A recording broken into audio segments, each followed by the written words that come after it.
자, 안녕하십니까. 하이프림입니다. 자, 이제 대학들이 2026학년도 재외국민 전형에 대한 모집 요강들을 발표하고 있습니다.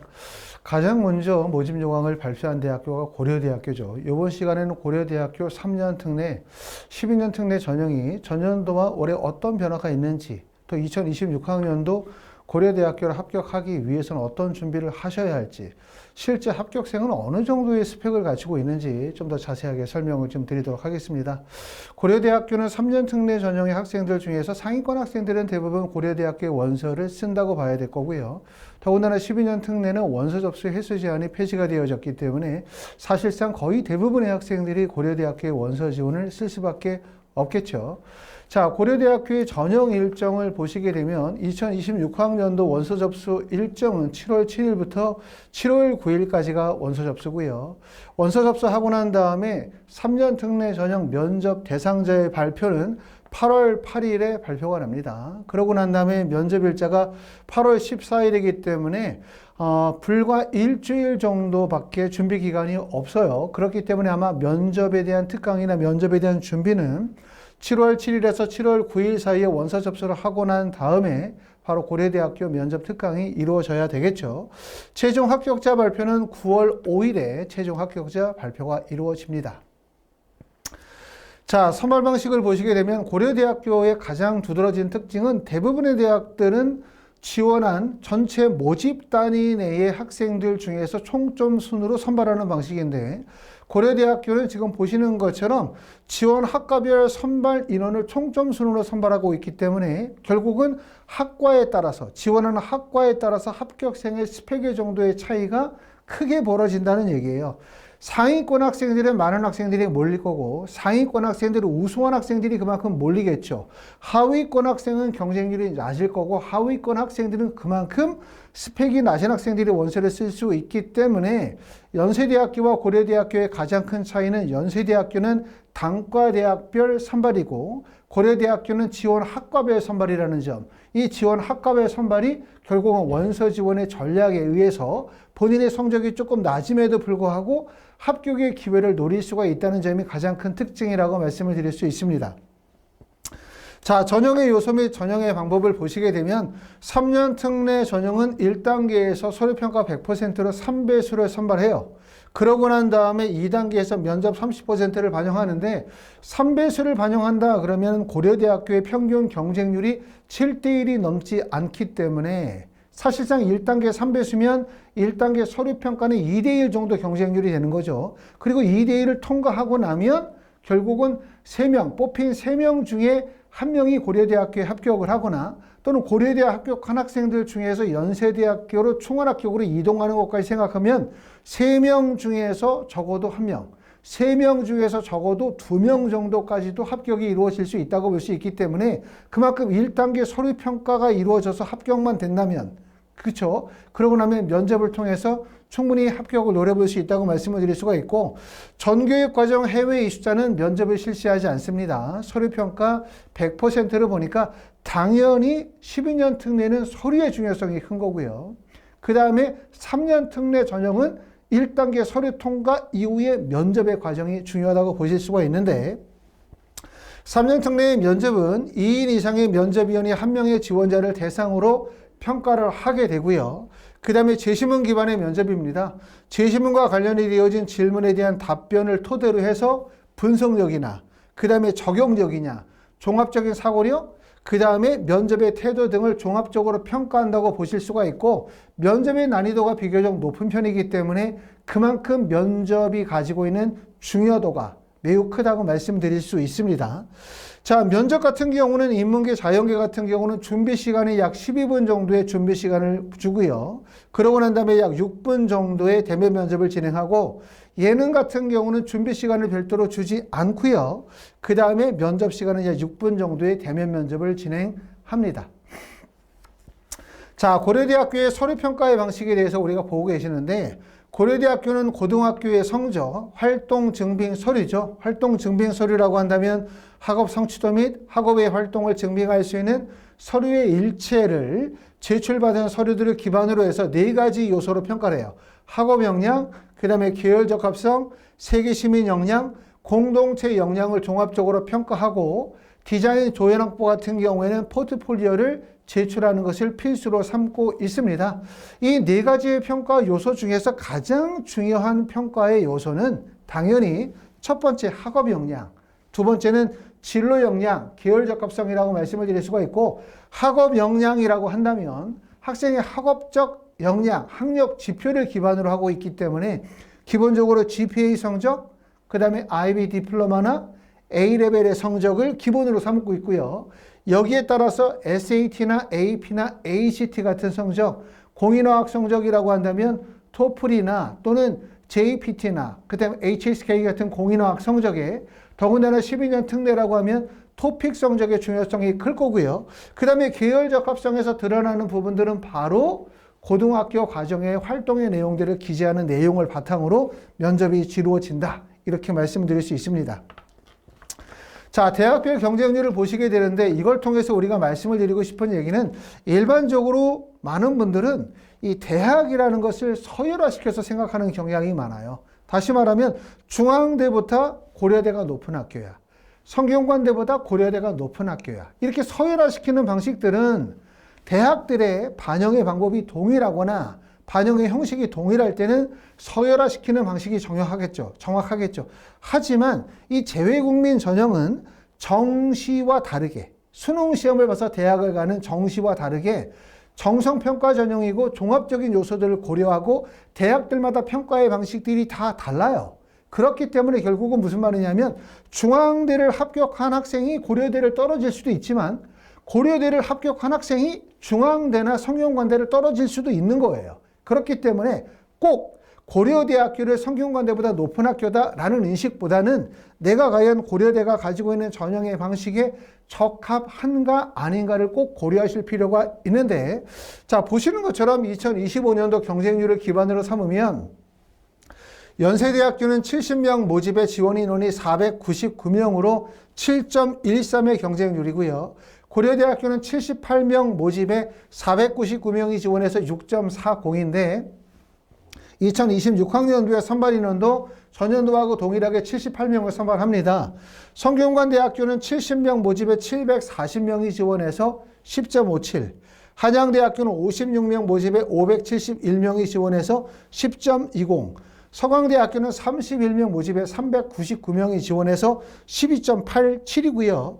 중앙대학교는 87명 모집에 781명이 지원해서 8.98이니까 가장 핵심적인 거는 뭐냐면, 성균관대, 서강대, 한양대, 중앙대는 서류 100% 전형이에요. 100%. 결국은 뭐냐면 9대1, 8대1, 10대1의 경쟁률이 다 실제 경쟁률이라는 얘기고, 연세대학교나 고려대학교는 1단계 서류평가 이후에 면접 전형이고 1단계 3배수고 경쟁률이 약 6대1, 7대1이니까 1단계 경쟁률이 불과 2대1이나 2.5대1밖에 안 된다는 점이에요. 이걸 통과하고 나면 그 다음에 면접을 통해서 승부를 본다, 이렇게 보기 때문에 연세대, 고려대는 서류평가 플러스 면접인 거고요.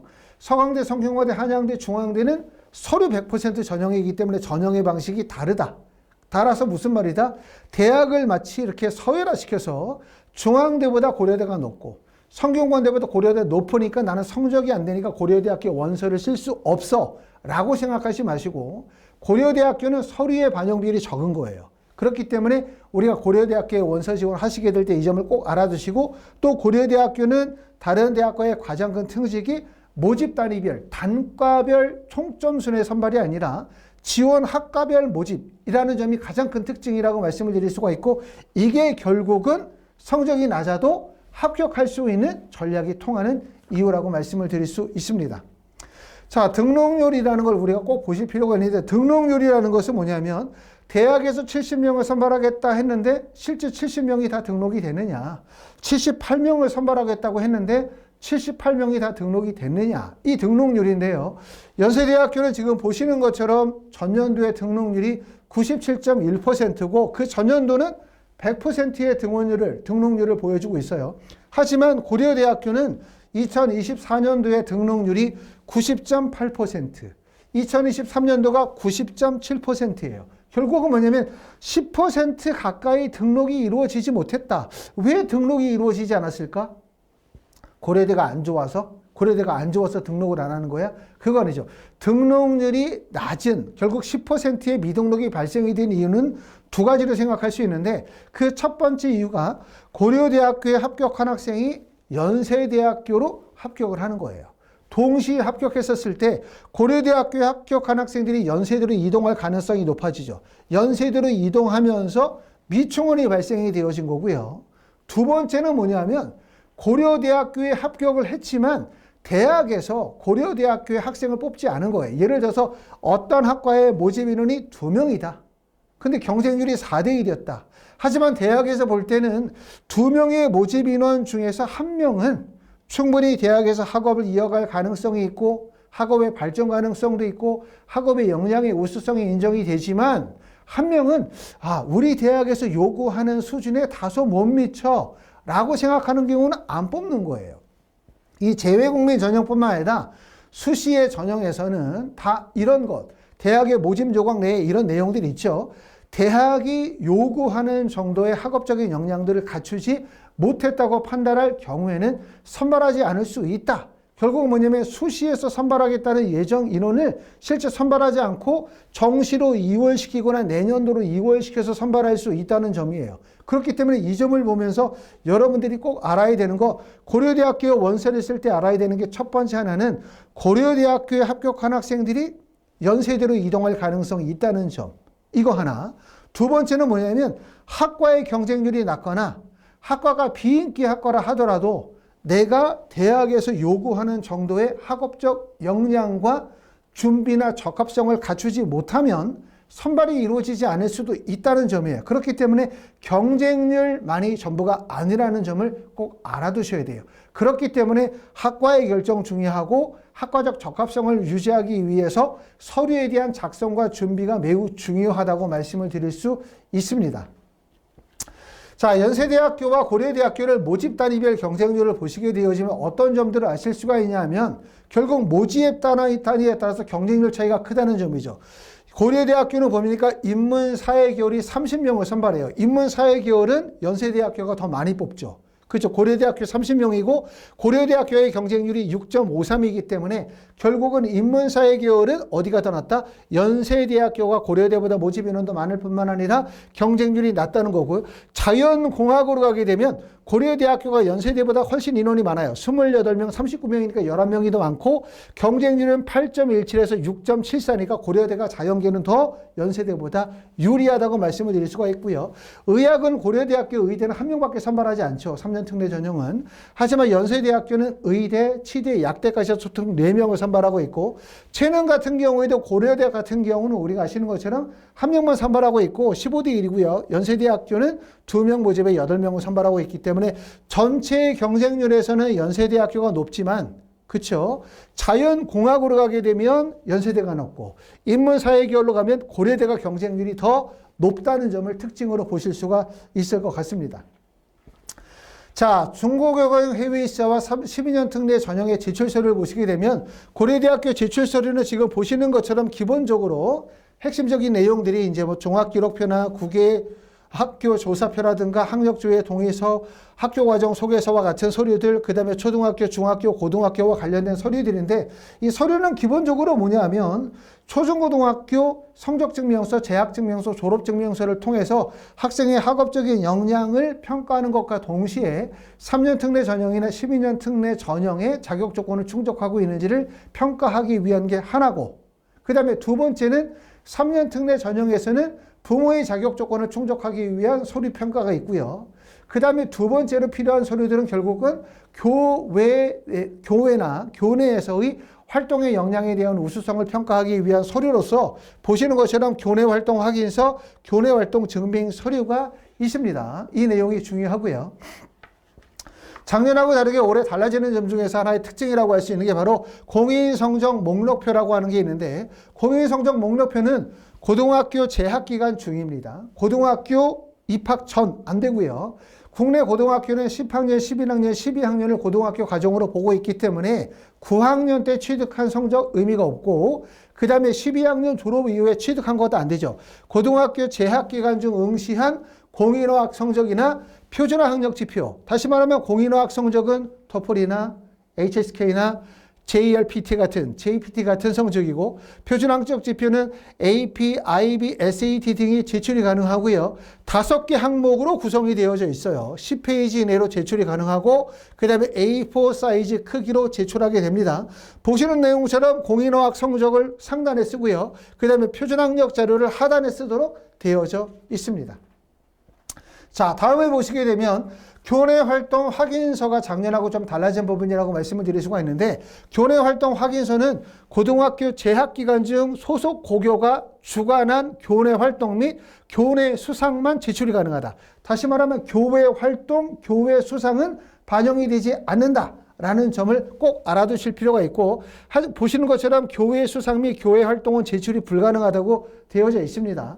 그리고 달라진 점은 뭐냐면 중고교 과정 해외 입사 3년 특례인 경우에는 5개 항목이 있고요. 항목당 국문이나 영문으로 달성할 수 있는데 항목당 약 100바이트 정도를 쓸 수 있어요. 하지만 12년 특례 같은 경우는 5개 항목, 항목당 200바이트까지 쓸 수 있다. 결국은 뭐냐면 12년 특례에서 연세대학교, 고려대학교, 연세대학교와 서울대학교는 자기소개서가 부활이 됐죠. 그렇죠? 고려대학교는 자기소개서를 부활하지 않는 대신에 교내활동 확인서에 글자 수를 늘려서 자기소개서와 같은 역할을 하고 있다라고 말씀을 드릴 수가 있을 것 같습니다. 보시는 것처럼 교내활동은 고등학교 재학 중 소속 고교 주간 교내활동 및 교내수상만 제출이 가능하고 교외 수상 및 교외활동은 제출이 불가능하다고 되어져 있습니다. 자, 내용 관련한 활동, 수상 설명회에 개인 소감 등을 기재하는 것이 불가능하다는 점, 요 점 알아두시기를 바라겠습니다. 자, 보시는 것처럼 이렇게 중고교과정 해외 입사는 하나, 둘, 셋, 넷, 5 교내활동, 교내수상을 5개의 연번으로 쓸 수 있도록 되어져 있고 활동 수상력, 활동 기간 나와 있고 난 다음에 여기에 활동 수상 설명 이외의 개인 소감은 기재가 불가능해요. 그러니까 결국은 자기소개서 형식으로 글을 쓰지 말라는 얘기예요. 그렇기 때문에 글자 수 100바이트 쓸 때 뭘 쓰냐면 활동의 가치, 활동의 의미, 활동에서의 본인의 역할 중심으로 간결하게 쓰는 게 좋고 뭐뭐 하였다 이러면 글자 수가 길어지기 때문에 뭐뭐 하였음 이라고 강하게 쓰도록 하고 그리고 이런 활동 내용들이 지원하는 학과와 연관성을 맺을 수 있도록 글을 써주는 게 매우 중요하다. 이렇게 말씀을 드릴 수 있습니다. 자, 12년 특례는 지금 보시는 것처럼 똑같이 연번은 5개로 구성이 되어져 있지만 보시는 것처럼 내용의 글자 수가 200바이트예요. 그만큼 글자 수가 길어지기 때문에 글자 수가 길어지다면 당연히 활동의 의미나 활동의 가치, 본인의 역할 들어가면서 이를 통해서 배우고 느낀 점에 대한 간략한 서술이 이루어질 수 있습니다.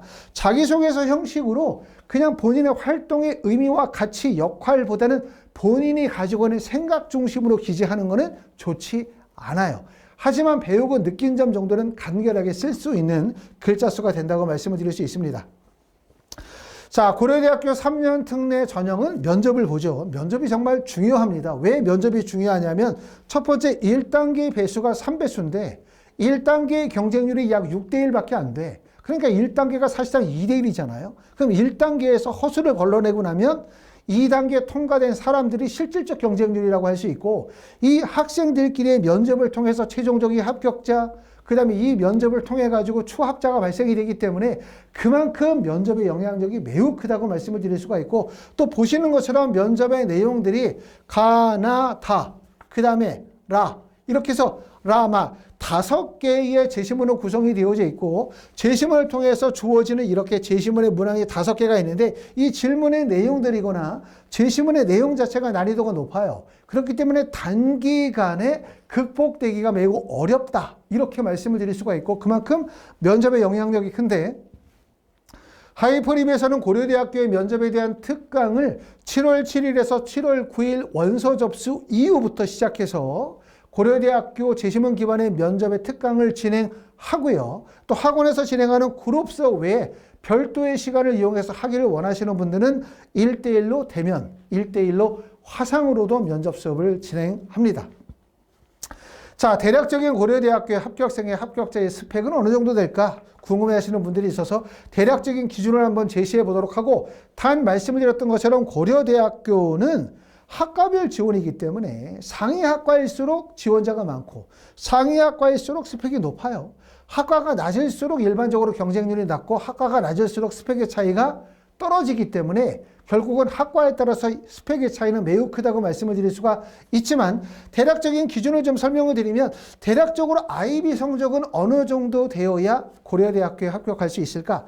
최소한 42점 정도를 기준으로 생각하시는 게 좋아요. 물론 41점이라 하더라도 그 외에 SAT 성적이나 AP 성적이나 도표이나 이런 성적들을 갖추고 있다면 합격할 수 있지만 평균적인 성적은 대략적으로 42점, 43점 정도를 평균 성적이라고 말씀을 드릴 수가 있고 A레벨은 당연히 A겠죠. 4.3 기준의 평점이라면 적어도 4.0 이상 또는 4.5 기준이라고 한다면 적어도 4.1 이상 정도의 평어 점수를 갖추셔야 될 것 같습니다.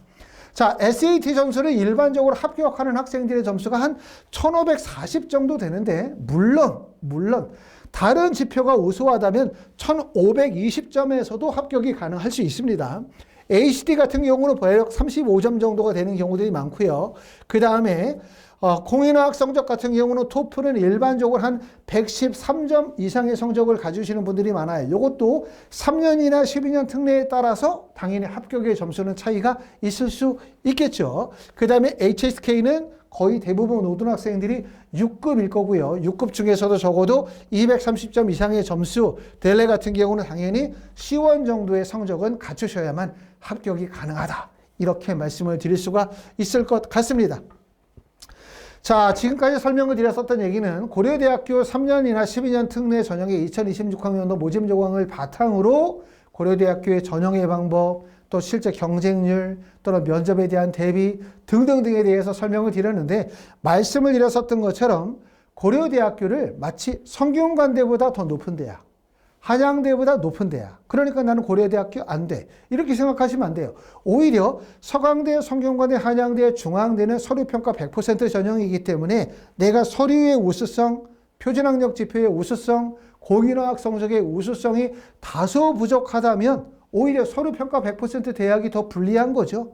그렇기 때문에 연세대학교, 고려대학교가 정말 좋은 기회라고 말씀을 드릴 수가 있고 특히 연세대학교는 모집 단위별 선발이기 때문에 성적이 낮은 학생들이 틈을 찾기가 어려워요. 하지만 고려대학교는 모집 학과도 많을 뿐만 아니라 지원 학교별 성적순 선발이기 때문에 학과 결정에 따라서 또 그 학과와 관련이 되어진 결국은 전공 적합성을 어떻게 보여주느냐에 따라서 또 면접의 대비를 어떻게 진행하느냐에 따라서 합격의 가능성이 높다. 이렇게 말씀을 드리기 때문에 잘 전략을 세우셔서 지원하시면 될 것 같습니다.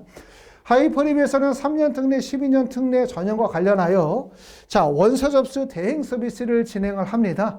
기본적으로 3년이나 12년 특례에 대한 자격 조건에 대한 심사와 그 다음에 사유서의 작성, 두 번째는 입시 컨설팅을 통해서 지원 대학과 학과를 결정하는 과정, 그 다음에 세 번째는 기타 활동 증빙 목록표에 대한 대학별 작성 과정, 또 고등학교에서 제출받아야 되는 서류에 대한 준비, 그 다음에 마지막으로는 온라인 원서 업로드 및 제출과 관련이 되어진 모든 과정들을 진행하고 있습니다. 자, 여기까지 하이퍼